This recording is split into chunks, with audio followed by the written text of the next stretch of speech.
দেখো দেখতে কত সুন্দর হয়েছে। একটু তেল দেবে, যে কোনো সিদ্ধতেই একটু তেল না দিলে না খেতে ভালো হয় না। আমার রেসিপি যদি তোমাদের পছন্দ হয় তবে লাইক করবে, শেয়ার করবে, সাবস্ক্রাইব করবে।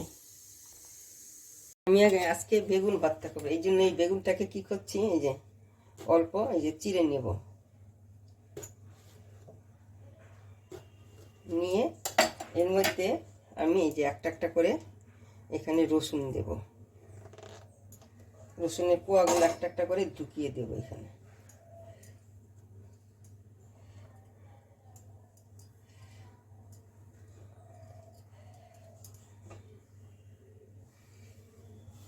এর মধ্যে আমি একটু হালকা আবার একটু তেল ব্রাশ করে নিই। এই যে তেল দিলে উপরে যে নিয়াটা আছে এটা উঠে যাবে। এই যে এখন আমি গ্যাসটাকে ধরিয়ে দিচ্ছি, এরকম আমি আরেকটা দেবো। এক পাশ পুরো হয়েছে, আরেক পাশটা আমি এরকম করে ঘুরিয়ে দিচ্ছি।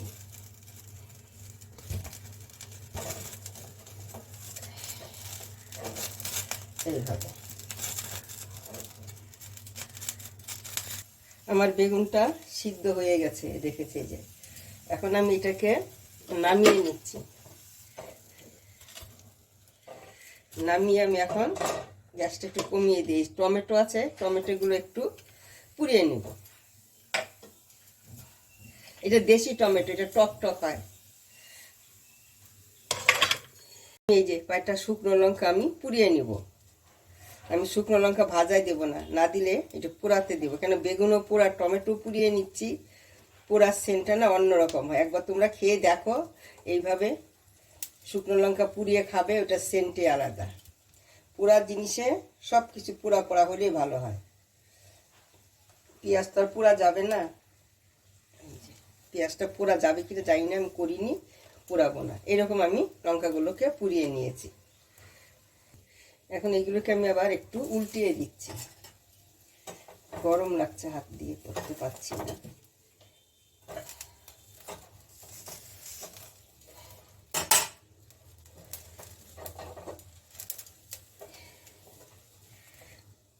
আমি এখানে সরষার তেল দিচ্ছি। সব সময় বেগুন পোড়া কি করবে, সরষার তেল দেবে। সরষার তেল দেওয়ার পরে আমি একটু এখানে জিরা ফোড়ন দিচ্ছি।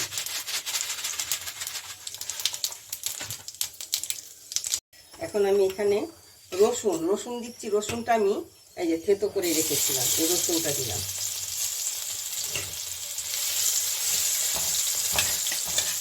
রসুনটা একটু ভাজা ভাজা হলে মানে কাঁচা গন্ধটা চলে যাবে। এখন এখানে আমি দিয়ে দিলাম পেঁয়াজ।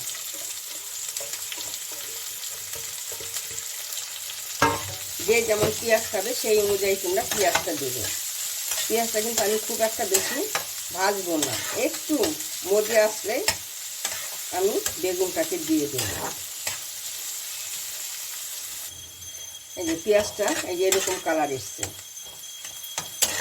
কিন্তু শুধু একটু মজেছে, মানে নরম হয়েছে। তার মধ্যে আমি দিয়ে দিচ্ছি কি, এই যে হলুদ গুঁড়ো, আর দিচ্ছি এই যে কাশ্মীরি লঙ্কার গুঁড়ো কালারের জন্য। এই যে আমি টমেটোটা দিয়ে দিয়েছি। আমার তখনই দেওয়ার সঙ্গে সঙ্গে ক্যামেরাটা অফ হয়ে যায়, দেখাতে পারিনি। যে টমেটোটা পুড়ে রেখেছিলাম সেইটাকে আমি দিয়ে দিলাম। এখন কি করব, এই যে বেগুনটাকে যে পুড়িয়ে রেখেছি, এই বেগুনটাকে আমি দিয়ে দিচ্ছি।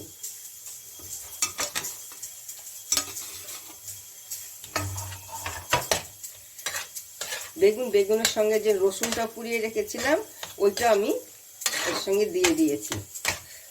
আমি পরিমাণ মতো নুন দিয়ে দিলাম, কেন আগে যে শুকনো লঙ্কাটা পুড়িয়েছি ওর মধ্যে নুন আছে, ওই জন্য আমি এখানে কমই নুনটা দিয়েছি।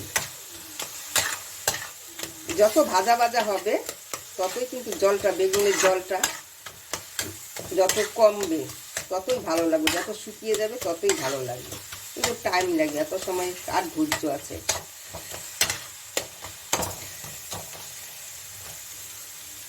এখন এর মধ্যে আমি দিয়ে দিচ্ছি যে 3টা কাঁচা লঙ্কা, তাছাড়া দিচ্ছি আমি ধনে পাতা, কিন্তু এই কাঁচা লঙ্কা ছাড়া আমি এই যে এখন আবার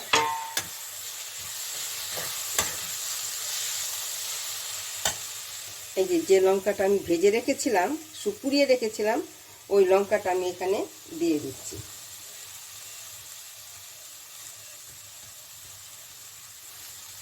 বেগুন পোড়া এই লঙ্কা পোড়া দিয়েই বেশি টেস্ট হয়, তোমরা একবার খেয়ে দেখবে। আর লাস্টে কি করবে, আমিও দেব, একটু কাঁচা তেল দিয়ে দেবে।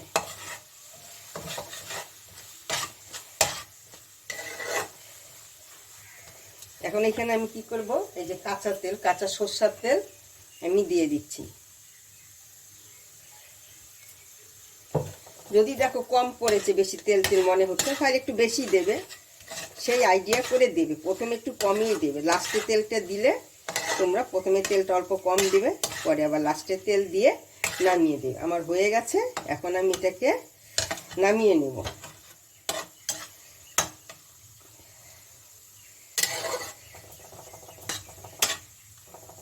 আমার এই ভিডিওটা তোমরা দেখে লাইক করবে, শেয়ার করবে, সাবস্ক্রাইব করবে। একবার হলে তোমরা এইভাবে বেগুন সিদ্ধটা, মানে আমরা বলি বেগুন পোড়া বলি, কেন পুড়িয়ে রান্না করা হয় বলে বেগুন পোড়া বলে, ওই জন্য অনেকে এটাকে কী বলে, বেগুন ভর্তা বলে। তোমরা যে যে নামেই চেনো না কেন, এইভাবে একবার বানিয়ে খেয়ে দেখবে। অথবা অনেকে আমরা কি করি, অনেক সময়, সব সময় তো এইভাবে রান্না করা সম্ভব হয় না, অনেক সময় কাঁচা পেঁয়াজ দিই, বেগুনটা পুড়িয়ে কাঁচা পেঁয়াজ দিব, রসুন পোড়ানো হচ্ছে, বেগুন পোড়া হচ্ছে, কাঁচা পেঁয়াজ আর শুকনো লঙ্কা পুড়িয়ে আমরা মেখে সরষের তেল দিয়ে মেখে খেয়ে নিই ভাত দিয়ে। গরম ভাত দিয়ে দারুণ লাগে ওইভাবে খেতেও।